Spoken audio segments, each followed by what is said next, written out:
हमने यौम आज़ादी का जश्न तो भरपूर जोशो खरोश से मनाया, लेकिन क्या शहर के बीचों बीच मौजूद बानी पाकिस्तान कायद आज़म मोहम्मद अली जिन्ना के मुजस्मे को नजरअंदाज कर दिया गया।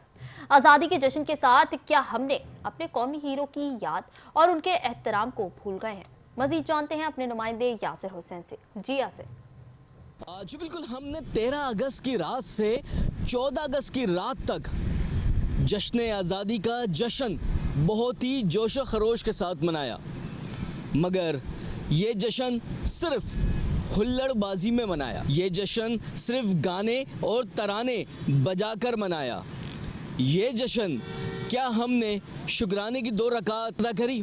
क्या हमने इस आज़ादी के लिए अपने बानी पाकिस्तान जनाब मोहतरम कायद आज़म मोहम्मद अली जिन्ना को याद किया?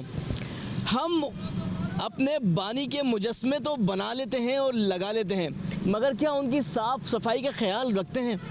आज आपको मैं बता रहा हूँ, सिविक सेंटर के बिल्कुल अपोजिट एक मुजस्मा जो कि बानी पाकिस्तान जनाब मोहम्मद अली जिन्ना साहब का है, और उसके ऊपर मट्टी धूल लगता कुछ इस तरह से है कि जब से इस मुजस्मे को लगाया गया है, जब से इसकी सफाई नहीं की गई।